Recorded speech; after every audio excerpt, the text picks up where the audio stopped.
All right, good morning. Just excited about the start of fall camp. Had our pictures this morning as a team and going to progress through today and get our guys into some meetings and preliminary work tonight, and then start our first practice in the morning. So it's been a great summer. Excited about our players and how hard they've worked and how our staff has worked with them in the ways that we could football-wise, and then also our strength staff and all the things they've done with our players on a consistent basis in the weight room. So excited for this fall camp and ready for questions. Zach and then Matt, I guess you talk about Zach takes like. It's been a while. It's been a while. Unmute my mic. Programmed.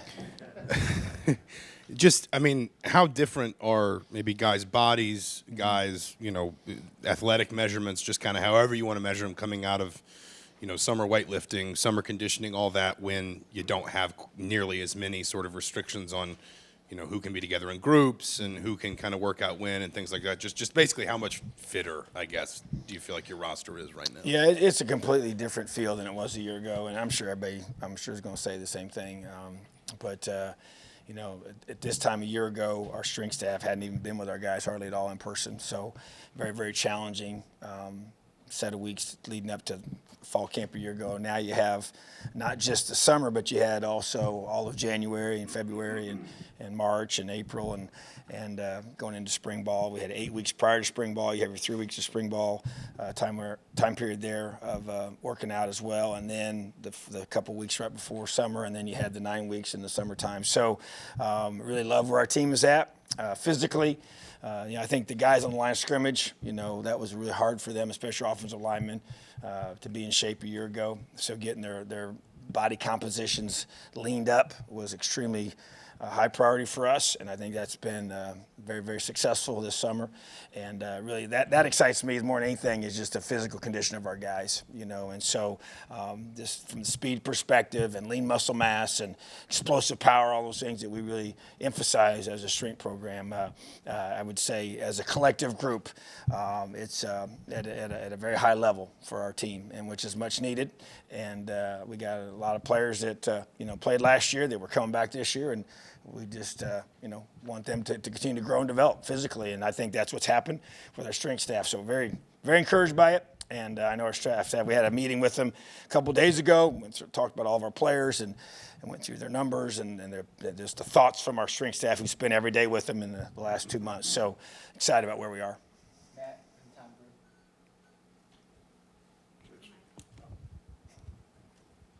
Brew. With camp starting tomorrow, any positions on each side of the ball that maybe you're kind of anxious to see, either because you're wondering where they're at or you have high expectations for them? Well, I think that we got some new faces on the defensive line, so I want to see those guys, and I'm looking forward to seeing that group take another step. Some of those younger guys that I think have had some good off-season work. I want to see how that translates to the field. And then on the offensive line as well, we once again kind of a similar theme. We've got some new faces, but got a lot of younger guys that you want to see have a great off-season, and I feel like they have done that, and I want to see that translate to the field. So those would be the two that stick out to me. On the perimeter, we've got some talented skill guys that you just want to see continue to elevate their game. Nobody to me on our entire roster did not have the expectation of elevating what they do, whether it's, certain areas that we focused on with them individually or what, but it was, and it may not all be the same for each person, but to me, just a collective improvement of our guys in their knowledge of the game for some of these guys, but also it's the physical part.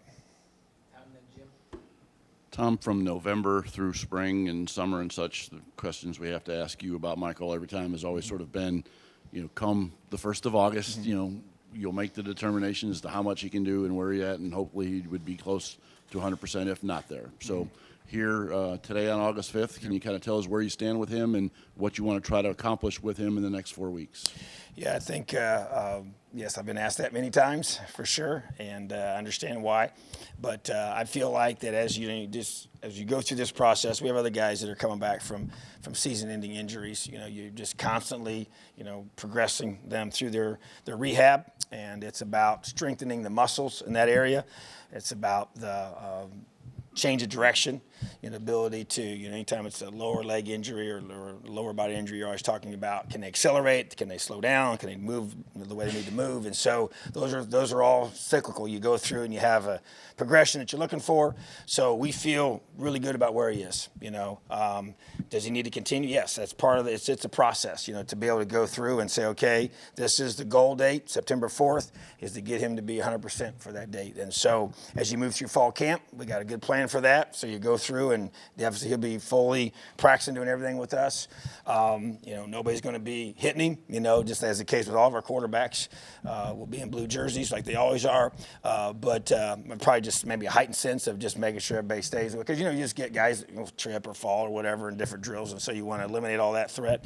And but continue to develop. And so, but I think that he's right where I kind of expected him to be coming into fall camp, where I hoped he would be coming into fall camp, and expecting to be our starter on September 4th. So to me, that's really the most accurate part I can say in regards to that. And I feel good about where he is mentally and physically. And we just, I know it's been a long haul for him, and he's once again responded and stepped up to the challenge. Tom, you mentioned the word expectations, which that's not a word that has been with Indiana football for a long time, but it is now. With the totality of the transfers, the player development, everything that is going on right now, right here, what are your expectations? Where do you think this team really needs to finish this year for it to achieve what it can achieve? Well, we've been pretty clear on our goals, and haven't shied away from, we finished second in the Big Ten East last year, and our goal is to play in the Big Ten championship game and win the game, and so, but there's a lot of things that have to happen before that occurs, and right now the next step is having a great fall camp, and you mentioned there's been some transfers, and those guys have to come in and mesh with our team, and everything you've done in the offseason is really individually driven. Some player practices, or that's the biggest part we've done together. We're not out there for those as coaches. And so this will be the first time these guys have been around us in the football setting as far as the new guys. So how well this team comes together is going to be a major factor. How well we perform on game day. I mean, how hard are these guys willing to work? And there's going to be, we have our first team meeting tonight. We had last night's was just kind of to make sure everybody's back, but tonight really starts fall camp in my mind. And so in regards to that, and there's going to be very specific challenges with our guys, and we've mapped out what we expect them to do. So to me, that those how they buy into that, how hard they work, how focused they are in meetings and taking notes and being such an attention to that process. What we've been challenging them is chasing greatness every day. How do you get 1% better every day? And so that's yet to be determined. Do we have talent? Yes, we have talent. Do we have a lot of good players? Yes, I believe we have a lot of good football players. And I love our coaching staff. But how well this 2021 team meshes together, the chemistry that we create, how hard we play for each other, with each other, and how well we perform each and every day. And the thing about it is, to me, you got to get better every week. And so if those things all happen as they are, then I'm excited about what this team can become. But it's really up to them, and it's up to our coaching staff. And so that, to me, is a challenge we have to address every day. But I got high expectations for this football team, and I haven't shied away from that. I believe we can have a very talented, effective offense, a very talented, effective defense, and I think we have talent on special teams. But special teams is an area where everybody's involved, and the buy-in to those drills and all the things that we ask these guys to do, and how hard they play, and the opportunities they can create, and the field position that's won on those plays will be a major factor in this season. So a lot of expectations, and that's been the challenge, is to go from believing, and I believe we have a team that believes, to now expecting a certain outcome on game day. Tom, you just alluded to that chemistry. You've got 17 starters returning, but then a bunch of potential impact transfers. I'm just curious about how that meshing process has gone so far, and how critical is it going to be to kind of continue as you roll into these next 4 weeks? And I think it's a great question, and I think the way I look at that is we still we don't vary the process we go through to recruit guys, whether they're transfers or whether they're out of high school. And so getting guys that fit with us, that to me heightens the opportunity for the mesh. When guys understand the LEO culture that we've created, and within that culture, it's, I don't care who gets credit because it's not about me. You bring in guys that it's all about them and they want all the credit, then that will fracture your your culture, and that will fracture your locker room, and that will not allow us to be our best on game day, because the best team wins on game day, not the best group of individuals.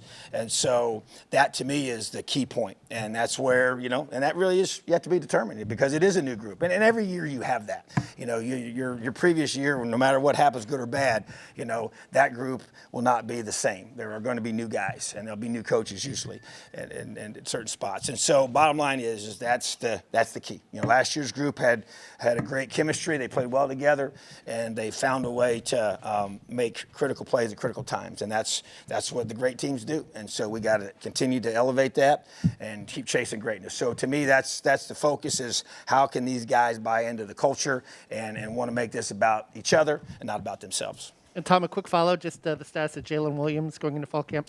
Yeah, so right now he's fully with the team, and gone through all the processes we need to go through with him off the field, and handled that as a program. And so he's with us today, and will be with us moving forward. Tom, obviously one of the more interesting battles I think coming into camp is at running back. Basically, what you've got several talented guys you're going to be looking at there between Carr and Baldwin and everything. What are, I guess, some of the most important things you're looking for as you try to make a decision on, and I guess, who starts and how that rotation looks for?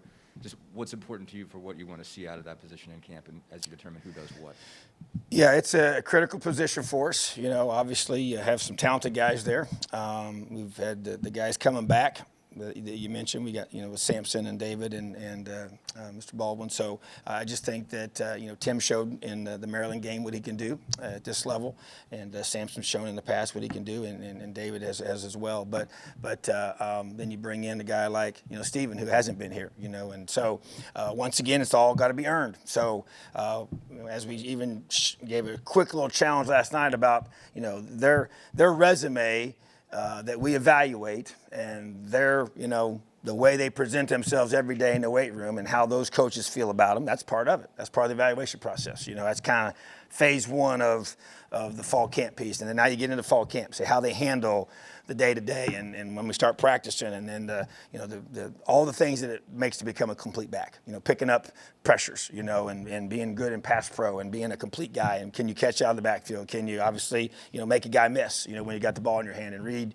understand the playbook, and all those little things that it takes. So to me, those are, we'll obviously have multiple guys playing at that position, which is what you want.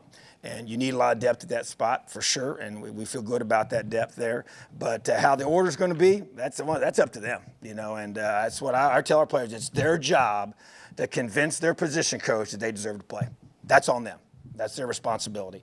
And so film doesn't lie. We'll watch the film very closely. We grade everything, grade every practice, and have a lot of meetings. That's one nice thing about fall camp. It's just constant. There's no academics right now. It's just 2.5 weeks of just pure football and being able to focus on that. And so we'll find out who the guys are. I think it becomes, I have said this many times, but time and pressure reveal, okay? It shows who you really are, time and pressure. And so fall camp will create both of those. And it can be a grind. Last year, they didn't really experience fall camp. It wasn't a true, the length of time here, it was very segmented and very, isolated and controlled, and we're in, we're out. We didn't have meetings at night. It was a way different feel. So we're back to that flow again, and so we're going to find out who's going to be ready and who can be counted upon in that position room to be able to be put on the field on game day. Tom, you've got essentially a record number of kids that have been recognized preseason-wise on these watch lists. I mean, Kager's been putting out something every day, 2 or 3 times a day sometimes, but that's a tremendous, what it says a lot about Indiana's program and the rise in this program. How are you dealing with that, number one? And number two, how do you feel about having all these kids being recognized? Well, first of all, I don't have any vote on any of them, okay, that get the list that get put on. And they're all preseason. So, I mean, it is what it is. You can talk about it, and it's a great talking point. It doesn't really mean anything. But it's, the best predictor of future behavior is past behavior, okay? So they use those based on people's past and how they performed. Those predictions are put out, just like preseason polls. They don't really mean anything. And yet we talk about them, and you ask questions about them, but you have to earn the right to get put on a list. You know, you don't just show up and get put somewhere just because of a certain name usually. So I guess it's a positive thing for sure that you get a chance for your program to be recognized, that we have players that people perceive to be some of the best at their position. And so that's a compliment to our coaching staff and to what the program is building. But at the same time, you know, it's the earmuffs and blinders. It's like, can you filter that and not that to become a distraction? You know, and that's where, like I said, that phrase is both positive and negative. Yeah, you got to be able to understand both types of situations. That, you know, maybe somebody can feel slighted when they get left off of certain things. Well, you know, that may motivate you. You know, or and the other side of it is, hey, people start telling you how good they think you're going to be, and then you let up in your preparation. Well, then that's, you know, that's the whole rat poison phrase that everybody, you know, Coach Saban has made famous. But the bottom line is that it's maturity. Can you handle it? You know, and so I think it's important that you talk about expectations about certain things, but because I think if you just ignore it, you don't really do any benefit to your players. But at the same time, you know, it's just like the position room I just mentioned. You got to earn it, you know, and that is earned on every game, you know. And so, yeah, preseason things are great. It gives you some positive momentum. It helps in recruiting. It shows you where you're at, but it doesn't mean anything on the field. You got to prove it every time you take the field. So that's what I'm excited for and get into fall camp. So basically, once that, you know, this starts here tonight, you know, all that stuff is all behind us, and it's about proving that you deserve to play. And I love the competition that we've got in each room to be able to say, even though a guy might even be on one of those lists, that he ain't going to fight for his position, because if he doesn't, somebody's going to beat him out.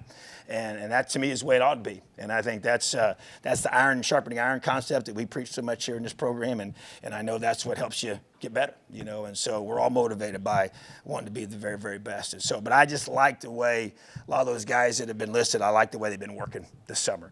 And that just shows me that they're motivated and they know they got something to prove on the field. Yeah, one of your obvious goals is to improve the rushing numbers. When you look at this team, how can you make that happen, or what makes you optimistic that can happen? Well, I think it starts up front. So I think when you look at our offensive line and I look at the way they've worked this offseason, that excites me. The meetings we've had with our strength staff about those guys and talk about each one of them individually, that is encouraging. And I feel like that their experience that they have, some young guys that we expect to step up, give us depth there, is going to be critical. And so I think that's step number one. And I think step number two is your running back room, you know, as well. You got a group of guys, we've already addressed that group, and you got talent in that room. You got to have talent, you know. I've always said this, the good Lord decides who the great running backs are, you know. So it's a God-given talent to be able to make a guy miss in space and be able to do something special with the football. I really believe that, you know. Now you can get stronger and tougher and faster along the way, for sure. And so, but that's part of it. And then schematically, you know, to me, being able to, you know, do some things, we've made a big emphasis on that this summer and this off season, to be able to make that a priority for us. And so we have. And so to me, you take those three things together, and I believe that you're going to get a different result, but we got to go prove it. You know, we can't, it just doesn't matter what I say, right? It's got to be what our players believe, how hard they're willing to work, and what they prove on game day. And so to me, running the football is a critical part of this. And there's no certain number that you have to get, in my opinion. It's about you have to be effective. You got to be able to run the ball when you need to run the football. And whether it's closing out a game, starting a game, being able to keep them off you for your throw game, all different things. It's about that balance that you want as an offense, where you feel like you can do the things that you want to do, and based on the scheme and what they're giving you. So that, to me, is a huge priority for us, absolutely. And I expect us to be better in that area.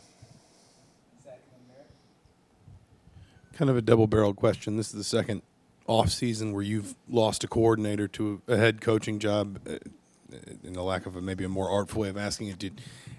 Do you feel like you get better as you go through that, in terms of basically how to deal with that when you're losing a guy you probably don't want to, but obviously you understand why he's going, sure. But finding a way to kind of work through that? And specific to the new face at coordinator this year, just what do you think Coach Warren, maybe what do you think he'll bring that's a little bit different to that defense, whether it's philosophy, attitude, specific things he might do? Yeah, I think I think you get better. I mean, you do something more than once, you learn from it, and obviously, both those guys that have had opportunities to go be head coaches was a great thing for them, and I was happy for them. I genuinely was. You hate to lose great guys, I get that, but that's part of having success. And so, I think that even shows you as you bring guys here to say, hey, this is what the guys that have been here, this is what they've been able to do, and that is a great motivator for attracting high-level coaches that want to have that same opportunity in their future, just like I did. And so when you think about the defensive side of the football, we do have a system that we have here. It's a little bit different than the offense in regards to, when I bring in a defensive coordinator to come in, it's not like he's just, bringing his system. He's going to learn our system, and it's obviously there's things they're going to put their personality on, and we've made some adjustments for sure, like you always do. But at the same time, to get more specific about Coach Warren, his attention to detail is just impressive, and I think the military background was a big attraction for me. The way he commands the room by personality and by just tone and structure, and his discipline that he has is impressive, and that's a leadership quality that he has that I think is really strong, and just being able to, bring some different ideas and some different things. We're all looking to grow and change every year, and that's the case with this group. And so, he put his own personality on it. But I'm going to continue to be in every single meeting, and that's where I get to say the difference between offense and defense for me is that's always been the case. That'll always be the case, and I'll sit in the linebacker room predominantly, which is where he works with those guys. So I'll be with him a lot. And so but trust him. And so it'll look a little different for sure, but not a lot, and so, but I just think that's, we have a defensive system that we believe in here, and our kids believe in it, and they play extremely high level. But do we got to get better? Yes. We did some great things in 2020, but there's some areas that we knew weren't good enough, and so we got to get better. And so we've addressed those, and obviously during fall camp, it's going to be a major emphasis on that. And but right now, it's a matter of getting as many guys as we can at a high level of understanding it so we can execute and play our tails off for 60 minutes. Mayor and Tom Brady. Coach, do you get this? Is there more of a sense of urgency starting out the season against a Big Ten opponent than a non-conference opponent? Absolutely, and I think that's one of the biggest differences. We've had both situations since I've been here, and there's without a doubt a built-in natural sense of urgency that's created by playing a conference opponent. And now this is the first time we played one on the road, since I've been here. And so, but just an opponent of their caliber, as good as they have been for so many years and are going to be again this year. So it's going to be tough. It's going to be very challenging without question. But what I do believe, and I've said this before, that the process you go through, everything gets heightened. So I think it allows you to get even better than if you're maybe playing somebody different to start the season. So there's always excitement about game one. That will always be the case, but it's cranked up a few notches, because of where we're playing and who we're playing. Tom and then Dustin. Tom, I know you've discussed the players involved and you have a better running game this year, but obviously, too, we've got Nick as your offensive coordinator for the second year, and you have Dylan McCullough coming in as the running backs coach who's got a lot of NFL experience with him behind it as well, too. Will we see a lot of different kinds of things going forward this year in the running game? Kind of a different look in some ways, or no? Well, I think you hit on a good point. You think about a football team. You always talk about how much you improve from game one to game two. In a season. Well, I think as a coordinator, I think about myself and my growth, and I was a whole lot better the second year than I was the first year. And Coach Sharon did a great job last year in a lot of areas, and so he had things he and I talked about he wants to work on. But I do think he'll be better. It's another year doing it, another year just that experience. You can't replace that experience. And so, and then you add a guy like Dylan, who and there's no question. I mean, he where he's coming from. We're a product of the people that we're around. And that influences us. That's one perk of going to the NFL and then coming back to college. I've seen a lot of guys do that and be able to bring a lot of good things back, and just whether it could be schematic things, it could be drills, it could be organizational things. We talked about even in the way we're doing things, even scheduling wise, we made some adjustments based on some things that he was around with the Chiefs, and how we go through fall camp schedule. So that's a benefit of bringing guys like that to your staff. So I do. I'm not going to give you too many specifics. But you'll see week one. in Iowa City, what the differences might be. But without question, we got to get better in that area. So I expect it to be something that's focused on all fall camp. Tom, you obviously mentioned defensive line is one of the more important position groups at the top. I mean, first off, how big of sort of rotations do you want? I mean, how many bodies do you want to be cycling in, and what do you want more out of that group as a whole, maybe than you got a year ago? Yeah, I mean, I think, you go through. I don't think we have, hey, we're going to play this many guys. You're going to be rotating too deep for sure, so that's, you can just do the math on that, but yeah, you got to have a whole bunch of guys, and I would even go as far as to say you got to be almost 3 deep, to be able to rotate those guys. And because they're under duress on every snap, and that's always been our philosophy here. A lot of places do the same thing. So, getting a whole bunch of guys that can play. You obviously need 10, 12 guys that you feel good about. But at the same time, looking back on last season, last year was a little different than we've had in the past. We had, if you just go through and even look at the production, and I did like an 8-year study of this in different places beyond even being here within the system. And our D-line wasn't as productive last year individually as they have been in the past. And so to me, that's a challenge of that group. To make more plays. Jerome Johnson was very productive, but he kind of stuck out. In regards to tackles for loss and sacks and create negative plays. And there's some other guys that weren't near as productive, even guys that played his same position. So that was very obvious statistically. So to me, I want to see those guys, and the scheme is designed for the guys to make plays that are able to make plays, and so everybody got a free opportunity to be that guy, and like I even think of one game we had multiple sacks that we missed. We had contact on the quarterback and didn't get him on the ground, so I think we left a lot of plays unfinished on the defensive line. And so to me, talking about finishing better, playing, more aggressively with that group, more fundamentally sound, guys being a year older, being stronger, being tougher, and that's what the weight room gives our guys. So that toughness piece to me, I just want to see us be tougher there and make more plays, But once again, it's because if they ain't going to make them, then the linebackers and the corners are going to make them, because that's kind of how we roll, and our safeties are very, very active as well. So it's basically sick them, and first guy there gets rewarded. Kind of a two-part question here. You have a lot of returning starters on defense. How confident are you going into the season, having that much experience coming back, and also, aside from, wanting to get shutouts every single game, what are some of the expectations that you have on the entire defense as a whole? Well, you sit there and you think about your team, and you look at them, and I've always said this, that, if you want to have a great defense, you have to have great linebackers, and that's a room for us that we're excited about. A lot of production out of that room last year.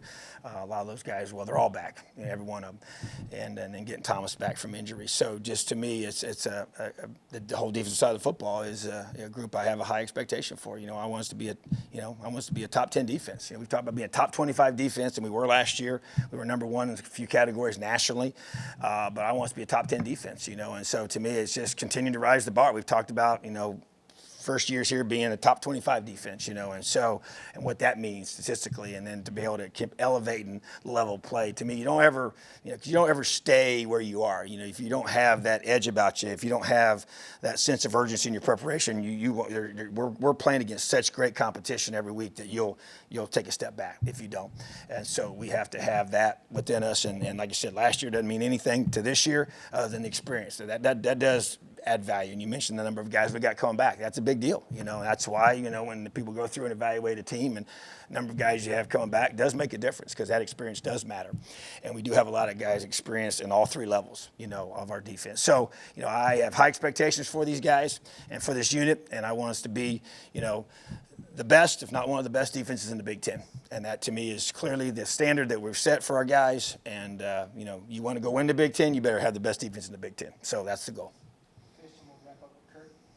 Tom, 2 quick things. One, number one, are you moving anybody? Are you taking somebody else's position? Are you putting somebody else in a different position than they played a year ago? And number 2, do you have anybody that's going into camp that is like Mike Penix, who's going to be held back a little bit, or is dealing with an injury that he still has to overcome? You know, we have a few guys. I'm not going to get into specifics on some of them at this point. We do have some guys that are coming back from surgeries, and they're at different levels of recovery. And whether they'll be ready for week 1 or not, we don't know yet. But that's somewhat typical.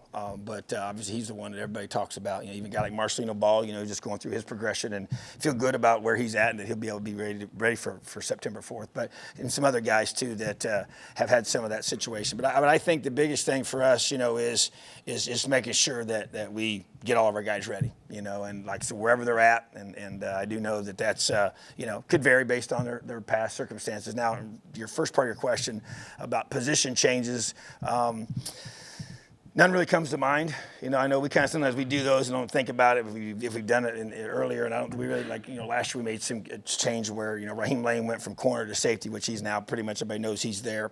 And so that would be a change from the last time he played. He did not play last year, you know. So, but the rest of the guys on defense are pretty much in the similar spots that they were, you know. So I don't see any change there. And offensively, kind of same thing. So we don't have, you know, we obviously have on the offensive line guys can play multiple positions, you know, and that's the case, which is what you want, you know, especially if a guy is a guard, he can oftentimes want to be able to play center, and rarely can he play guard and tackle, but there's a few that can do that. But don't see any significant changes there. But I feel like that, you know, I like where we're at physically, and the guys that we do have to get squared away and get them, you know, in position to get rehabbed properly, we'll keep doing that. Coach, could you touch on the depth at the running back spot? Well, to me, you know, I feel like that there's several guys that have the talent and the ability to be a very good football player in this conference. And I think there's more than a few, okay? And so how that plays itself out, you know, I'm excited to see. That's one of the positions that I look forward to watching throughout fall camp and evaluating. And it's a good, I guess you'd say, problem to have, you know, is more guys in there. And there's several walk-ons that are very talented players that have come here and have just busted their tails and have earned the right. And they got a lot of reps in the spring because of some guys coming back from some injuries and just the depth there. And so to me, that's a position where, and I want to see those guys be involved on special teams too. And that's where they help you, because those guys are, you know, 200-pound-ish guys that can run, you know, and should be, you know, some of your best football players on the football team, you know. And so that, to me, that's why I like that room, and I like our tight end room. There's a lot of depth in our tight end room. Those guys are special teams guys, you know, big bodies. Those are even bigger, taller, longer guys, heavier guys that can run and move around and should help this football team get better, because those special teams, you know, whether the cover units, the return units, man, that separates us now. That's where you start talking about wanting to do special things as a program. You got to be elite on special teams, in both your specialists and as a collective group. And that's a huge priority for us, and we make a big emphasis of it. And to me, that's going to be a big key that we don't always talk about, but it will be, I think, the big key in us having success in 2021. Awesome. Have a great day. LEO.